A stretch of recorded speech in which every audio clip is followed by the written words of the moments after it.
अभी इस महीने राजस्थान में 3 और 4 जुलाई को विधानसभा का सत्र चला और उस सत्र के दौरान कई बार ऐसा महसूस हुआ कि शायद इस मंत्रिमंडल के गठन में, इस सरकार के गठन में आवश्यकता से अधिक प्रयोग हो गए। और ऐसा इसलिए कहना पड़ रहा है क्योंकि वहाँ कई बार ऐसे हालात आए जब अनुभव की कमी खलती स्पष्ट तौर पर दिखाई दी।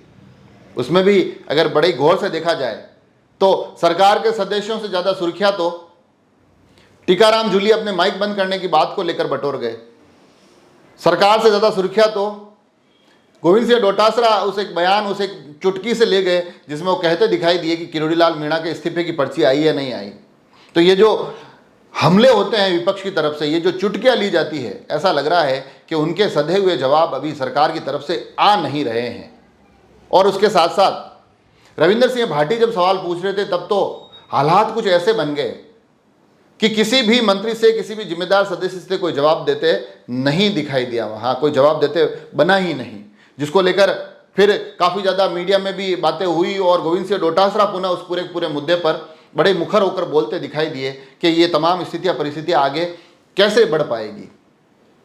और उसमें अब क्योंकि 10 तारीख से एक पूरा सत्र चलना है, बजट पेश किया जाना है, सवाल जवाब का लंबा दौर चलना है, चर्चाओं की एक बहुत लंबी फहरिस्त उसमें दिखाई देगी। तो ऐसे में लग रहा है कि विपक्ष पूरी तैयारी के साथ आ रहा है, मगर सरकार के उस अग्रणी चेहरों के समूह में अनुभव की कमी बड़े स्पष्ट तौर पर खल रही है। उसके कई कारण हो सकते हैं। उसके कारण में अभी किरोड़ीलाल मीणा का जिक्र भी हो सकता है, जिन्होंने इस्तीफा दे दिया, थोड़े खफा नाराज नजर आ रहे हैं। वसुंधरा राजे, आप और हम सभी जानते हैं कि इस बार उतनी सक्रियता से दिखाई दे नहीं रही है और आगे भी कमोबेश क्रम यही चलेगा। राजेंद्र सिंह राठौड़ चुनाव जीत कर नहीं आ पाए, सतीश पूनिया चुनाव जीत कर नहीं आ पाए। मदन दिलावर एक अनुभवी चेहरा जरूर इस मंत्रिमंडल में दिखाई देता है, मगर क्योंकि अभी हालिया जो कुछ विवाद हुए हैं उसके बाद वो भी थोड़े से सहमे सदे हुए शब्दों के साथ बोलते दिखाई दे रहे हैं। तो ऐसी स्थिति में जो युवा चेहरे हैं वो मुखर होकर बोलने की कोशिश तो करते हैं। अविनाश गहलोत एक हमला करते हुए दिखाई तो दिए थे, हमलावर मोड में, आक्रामक मोड में नजर आए थे। मगर ये जो अनुभव के सहारे चुटकियां ली जाती है, जो हल्के हल्के तंज कसे जाते हैं, उनके जवाब अभी सरकार के इन सदस्यों के द्वारा, इन मंत्रिमंडल के चेहरों के द्वारा उस स्वरूप में आ नहीं रहे हैं।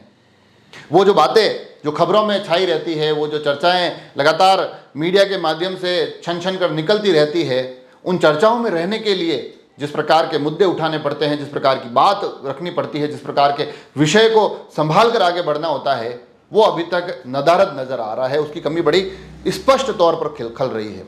और उसके साथ साथ स्थितियाँ, परिस्थितियाँ, क्योंकि ये सत्र अब शुरू होगा एकदम विधिवत तौर पर, तो उससे पहले अभी जो 3 और 4 को चला उसमें कई बार तो ऐसे हालात भी देखे गए जब सरकार के सदस्य ही बड़े षड्यंत्रों की तरफ, जहां एक तरफ क्रेशर और घोटालों की तरफ, खनन के कारोबार की तरफ सवाल उठाते दिखाई दिए।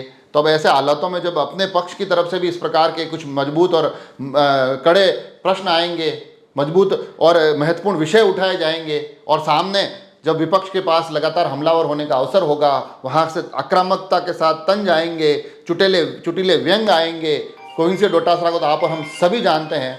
तो ऐसे हालातों में फिर अब सरकार को कहीं ना कहीं एक ऐसी रणनीति बनानी होगी जिस रणनीति के साथ अब आगे आने वाले सत्र में वो ये जता सके कि सरकार को बनाने का ये जो फैसला था, जिसमें कि मंत्रिमंडल में अधिकांश नए चेहरे दिखाई दिए, वो बिल्कुल सही था और ये तमाम चेहरे इन स्थितियों परिस्थितियों को संभालने में सक्षम हैं।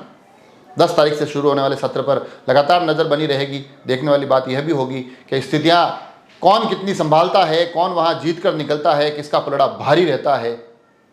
मामला मज़ेदार होने वाला है, नज़र पूरी बना के रखेंगे। जुड़े रहे राजसमंद एक्सप्रेस से। धन्यवाद।